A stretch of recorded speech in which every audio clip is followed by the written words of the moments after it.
പ്രിയമുള്ളവരെ, ഗവൺമെന്റ് വീണ്ടും നമ്മളെ കൊള്ളയടിക്കാൻ പോകുന്നു.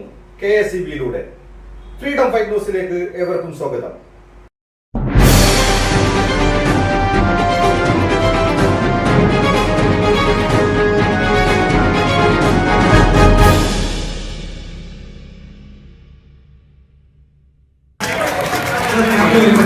Just stay politically correct. ഞങ്ങളെ സാമർത്ഥ്യം പഠിക്കാൻ 10-20 പേര് ഞങ്ങൾ ഉച്ച സംഘടന. ഞാൻ ആരുടെ നേതാവല്ല സർ. ഇവിടെ ഇരിക്കുന്നവരൊക്കെ എനിക്ക് അറിയുന്നവരുമല്ല. അത് ഒന്ന് ജസ്റ്റ് കറക്റ്റാക്കാൻ വേണ്ടി പറഞ്ഞത് സർ. അടുത്തത് ഈ മീറ്റർ 20 മിനിറ്റ് പോയല്ലോ, അതുപോലെ തന്നെയാണ് ഈ സ്മാർട്ട് മീറ്റർ സർ. നമ്മളൊരു പൊറാത്തയുടെ പകുതി സ്വിഗ്ഗീസിനെ വിളിച്ചാൽ വീട്ടിലെത്തിക്കുന്ന കാലത്ത് നമുക്ക് ഇപ്പോഴും പ്രീപെയ്ഡ് പറ്റില്ല. KSEBയിലെ ആള് വന്ന് നേരത്തെ മീറ്റർ മാനുവൽ നോക്കി എന്നിട്ട് മീറ്റർ ബില്ല് പ്രിന്റ് ചെയ്യണം. ഇവിടെ എന്തെങ്കിലും പ്രയാസം ഉണ്ടെങ്കിൽ ലൈൻമാൻ വന്ന് നോക്കണം sir. We are in the age of preventive maintenance sir. ഓഫീസിൽ ഇരുന്ന് നമുക്ക് മുൻകൂട്ടി സ്മാർട്ട് മീറ്റർ ഉണ്ടെങ്കിൽ ഏതൊക്കെ വീട്ടിൽ, ഏതൊക്കെ സെക്ഷനിൽ, ഏതൊക്കെ സബ്സ്റ്റേഷനിൽ, ഏതൊക്കെ ട്രാൻസ്മിഷനിൽ എന്ത് പ്രോബ്ലം ഉണ്ട് എന്ന് പറയാൻ വീട്ടിലിരുന്ന് കഴിയാവും. KSEB കമ്പ്യൂട്ടറൈസേഷൻ അപ്രീഷിയേറ്റഡ്, അതിൽ തെറ്റില്ല. പക്ഷേ ഈ കമ്പ്യൂട്ടറൈസേഷൻ ചെയ്തുകൊണ്ട് ഒരു ഗുണമില്ല.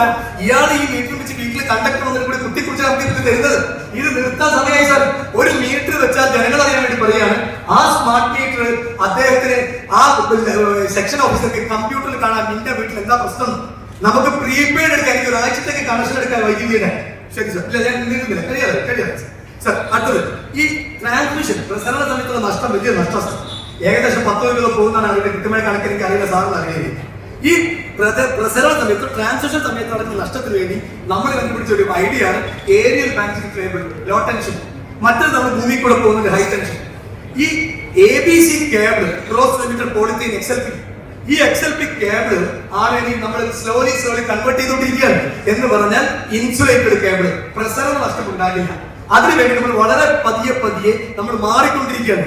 എന്നാൽ KSEBക്ക് പുതിയ കണക്ഷൻ കൊടുത്താൽ അവർ ABCയിൽ ഉപയോഗിക്കാൻ പണ്ടത്തെ ജാപ്പാനത്തെ പഴയ കേബിൾ എന്തിനാ അത് പിന്നെ പർച്ചേസ് ചെയ്യണം. ഇതൊക്കെ വെസ്റ്റേൺ ഇൻഡസ്ട്രീസ്. ഇവർ കോസ്റ്റ് കൂട്ടുന്നതിന്റെ ഒരു കാരണം പറഞ്ഞേ ഉള്ളൂ. അടുത്തത് സർ, KSEBിന്റെ ഒരു പ്രോമിസ് ആണ്. ഇത് ഏറ്റവും വലിയ ചീറ്റിംഗ് ആണ് സർ. ഇത് പറയാതിരിക്കാൻ കഴിയില്ല സർ. BPL വിഭാഗത്തിന് ഞങ്ങൾ 80 യൂണിറ്റ് ഫ്രീ തരുന്നു. ആരുടെ പ്രഖ്യാപനം അറിയാം? KSEBിയുടെ പ്രഖ്യാപനം. ഈ തരത്തിൽ വൈദ്യുതി വകുപ്പ് ഇത് പറഞ്ഞുകൊണ്ടിരിക്കുകയാണ്. 80 യൂണിറ്റ്. അത് BPLന്റെ കൂടെ ക്യാൻസർ ആണെങ്കിലോ, ക്യാൻസർ രോഗി ഉണ്ടെങ്കിൽ അത് 100 യൂണിറ്റ് 2 മാസത്തേക്ക് ഫ്രീ ആ സർ. അത് ഭിന്നശേഷിക്കാരാണെങ്കിലോ അപ്പോഴും 100 യൂണിറ്റ് ഫ്രീ ആ സർ. അത് എന്റെ സംസ്ഥാനം കാസർഗോഡാണെങ്കിലോ അവർക്ക് പിന്നെ കൃത്യമായിട്ട് കുറഞ്ഞ കമ്പനി ചെയ്തത് അവർക്ക് 100 മിനിറ്റ് ഫ്രീയാ. ഈ 100 യൂണിറ്റ് ഫ്രീയാ. അവർക്കല്ലാതെ വേറെ ആർക്കും ഇത് കിട്ടുന്നില്ല സർ. 12 ലക്ഷം മുതൽ 17 ലക്ഷം വരെ BPL ഉണ്ട് കേരളത്തിൽ. ഭക്ഷ്യസുരക്ഷാ വകുപ്പിന്റെ കണക്കാണ് പറയുന്നത്. ഇതില് 75,000 പേര്, ഇതല്ലാതെ 75,000 ഫാമിലി അതിദാരിദ്ര്യരാണെന്ന് സർക്കാരിന്റെ കണക്കാണ്. എന്നിട്ട് 12 ലക്ഷത്തോ അല്ലെങ്കിൽ 19 ലക്ഷത്തി 75,000 ഉണ്ടായിരിക്കുന്ന ആ ജനവിഭാഗത്തിൽ നിന്ന് സർ 20,000 പേർക്ക് ഈ സബ്സിഡി കിട്ടുന്നുള്ളൂ. കാരണം എന്താ അറിയോ സർ? KSEBിന്റെ അടുത്ത് ഈ ഡാറ്റ ഇല്ല. ആരൊക്കെയാണ് BPL ഉള്ളത് അത് പരിഹരിക്കാൻ വളരെ എളുപ്പമാണ്. ഭക്ഷ്യസുരക്ഷയായിട്ട് ബന്ധിപ്പിക്കണം സർ. ആധാറും പാൻ കാർഡും ബന്ധിപ്പിച്ച് ഞങ്ങളുടെ ലൈഫ് പോയി അവരോടൊന്ന് ബന്ധിപ്പിക്കാൻ പറ്റും. അടുത്തത് ഈ വൈദ്യുതി താരിഫ് അനുസരിച്ച് ഒരു BPL കുടുംബത്തിന് 80 പറഞ്ഞു. ഇവരൊക്കെ നാണ്ടി 81 ആയിപ്പോയാൽ അവർക്ക് ആ 1 യൂണിറ്റ് അല്ല കൊടുക്കേണ്ടത്. ആ BPLകാരൻ, ആ ക്യാൻസർ ഉള്ളവൻ, ആ ഭിന്നിപ്പുള്ളവൻ 81 കൊടുക്കണം സർ. 80 വരെയാണ് എനിക്ക് 81 കൊടുക്കണം. എന്നാൽ തമിഴ്നാട്ടിൽ 100 യൂണിറ്റ് ആണ് ഫ്രീ. 100 യൂണിറ്റ് ഫ്രീ, 200 യൂണിറ്റിനേക്കാൾ പറഞ്ഞാൽ ആ ഭാഗത്തേക്ക് വരാം. ഡൽഹിയും പഞ്ചാബും ഒക്കെ ഉണ്ട്. ഡൽഹിയിൽ 2 മാസത്തേക്ക് 400 യൂണിറ്റ് ഫ്രീ ആണ്. പഞ്ചാബില് 600 യൂണിറ്റ് ഫ്രീ ആണ്. കർണാടകയിൽ കൊടുക്കുന്നുണ്ട് 100 യൂണിറ്റ്. അതിൽ ഈ വേറെ സ്ഥലത്ത് കൊടുക്കുന്നു എനിക്കറിയില്ല, എന്റെ ഡാറ്റാ ബാങ്കില്ല. അപ്പോ ഈ പറയുന്ന തമിഴ്നാട്ടിൽ 100 യൂണിറ്റ് ഫ്രീ ഉള്ള തമിഴ്നാട്ടിൽ 1 യൂണിറ്റ് അധികമായാൽ അതിനെ 1 യൂണിറ്റ് മാത്രമേ കൊടുക്കുന്നത്. ഇവിടെ 81 കൊടുക്കണം. അപ്പൊ ഈ ക്യാപ്പ് ഒന്ന് കൂട്ടിയാൽ, അതായത് ഇവര് 150 വരെ ആയാലും അവർ 50 കൊടുത്താൽ മതി നാട്ടിയാൽ ആ പ്രശ്നം പരിഹരിക്കാം. ഇതാർക്ക നേരം സർ. അടുത്തത് 1000 വാട്ട്സ് ആണ് ഇവർക്കുള്ള ആ യൂണിറ്റിന്റെ. ഇത് 1000 വാട്ട്സ് ഉപയോഗിക്കണം സർ. ഒരു മിക്സ് ഉപയോഗിച്ചാൽ 1000 വാട്ട്സ് ആണ് സർ. ഒരു മിക്സി ഉപയോഗിച്ചാൽ 1000 വാട്ട്സ് ആവും. അപ്പൊ ഈ 1000 വാട്ട് ഇവർ അപ്പൊ ചോദിക്കുന്നത് BPL നീയാണോ മിക്സി ഉപയോഗിക്കാൻ? ഈ തരത്തിലുള്ള ചിന്താഗതി KSEB മാറ്റണം, ചേർത്ത് പിടിക്കണം. ഇൻക്ലൂസിവിറ്റിയാണ്. ഈ 1000 വാട്സുകൾ 2000 ആക്കിയ പ്രസിദ്ധ ആൾക്കാർക്ക് ഉപകാരപ്പെടും. ഒരു ഓഫർ പറയുക, ആർക്കും അവൈലബിൾ ആക്കാൻ പറ്റുന്ന offer. This is nothing but A joke sir. Sir അടുത്തത് കഴിഞ്ഞു സർ. കഴിഞ്ഞു പ്ലീസ് സർ, പ്ലീസ് കുറച്ച് പ്രിപ്പയർ ചെയ്തോളാം സർ. സർ വേറെ please please please please sir sir sir sir hello, എന്റെ പ്രസന്റേഷൻ 1-ാം ഭാഗം കഴിയാണ്. ഹലോ സർ സർ എന്റെ പ്രസന്റേഷന്റെ സർ എന്റെ പ്രസന്റേഷൻ ഹലോ പ്ലീസ് പ്ലീസ് ഞാൻ വളരുന്നില്ല. അതായത് sorry advertisement, cable operators, advertisement എന്ന് പറഞ്ഞാൽ KSEBക്ക് പൈസ ഉണ്ടാക്കാനുള്ള ഒരു സാധനം സർ. മെട്രോ മില്യൻസ് ഉണ്ടാക്കുന്നത് KSEBക്ക് നേരല്ല.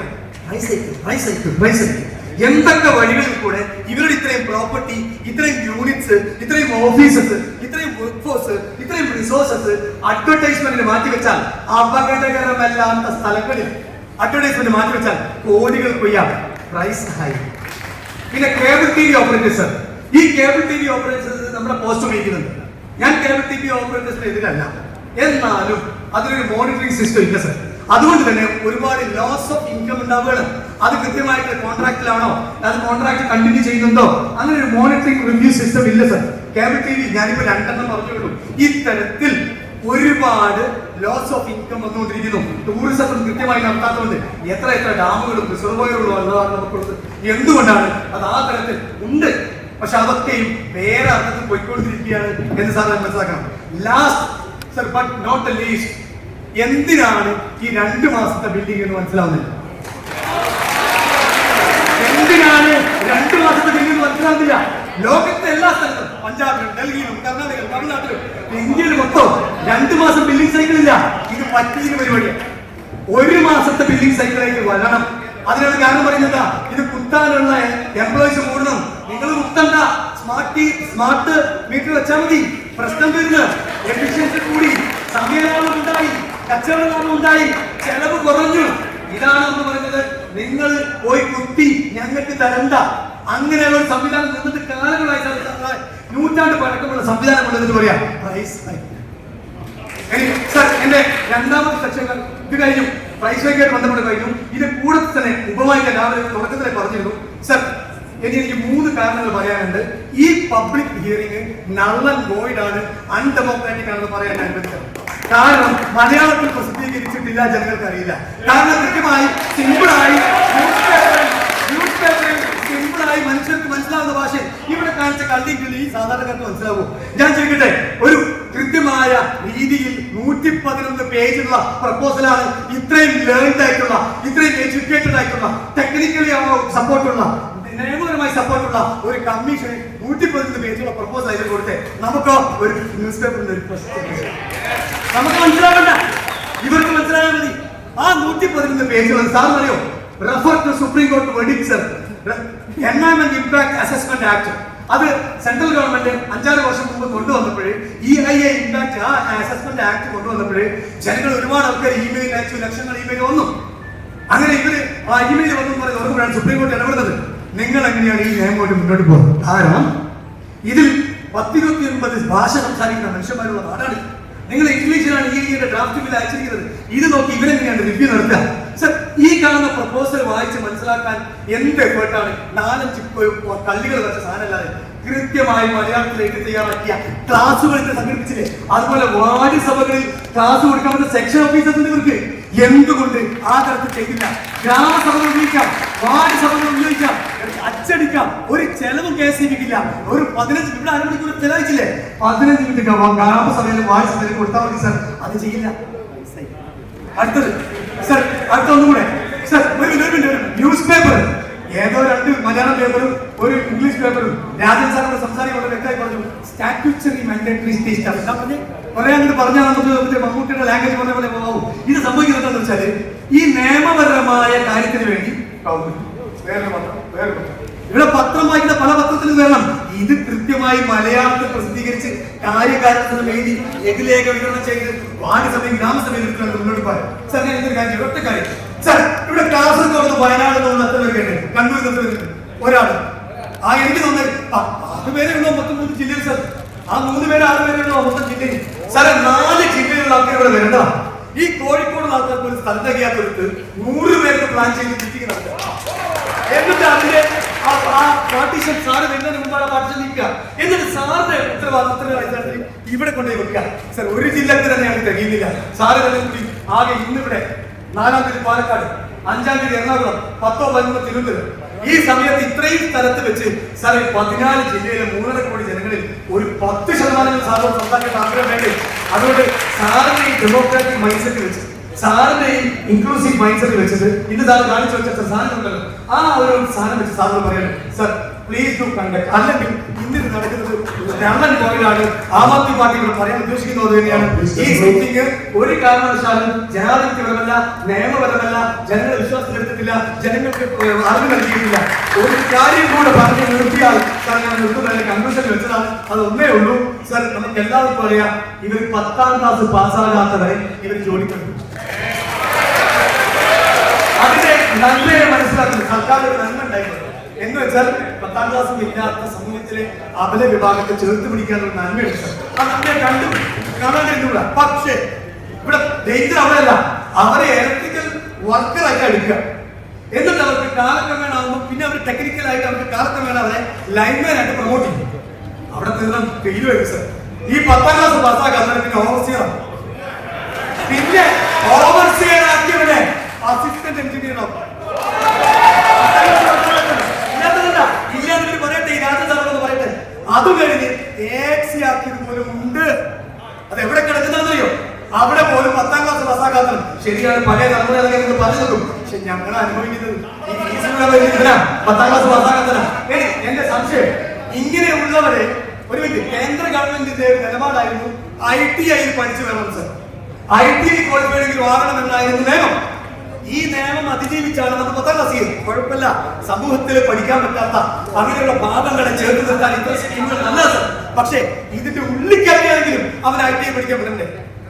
ആ വിദ്യാഭ്യാസം അവന് കൊടുത്തില്ല. അതുകൊണ്ട് രണ്ടാമത്തെ ലാസ്റ്റ് ഇതോടെ കഴിഞ്ഞു.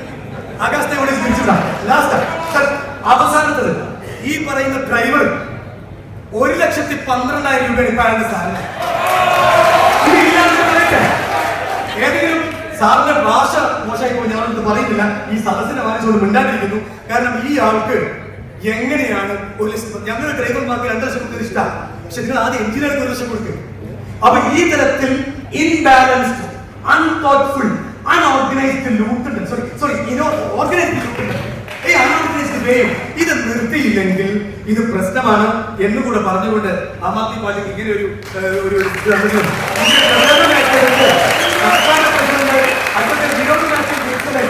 നിങ്ങൾ വാങ്ങിച്ചുകൊണ്ട് ഇവിടെ വന്ന് ഇത്തരം ഹിയറിങ്ങൾ ജനങ്ങൾ ഉണ്ടാക്കി ഭാഗമാകണമെന്ന് കേട്ട് വന്നവരോട് ആരെങ്കിലും ഉണ്ടെങ്കിൽ അവർക്കും സ്നേഹം, നന്ദി, നമസ്കാരം.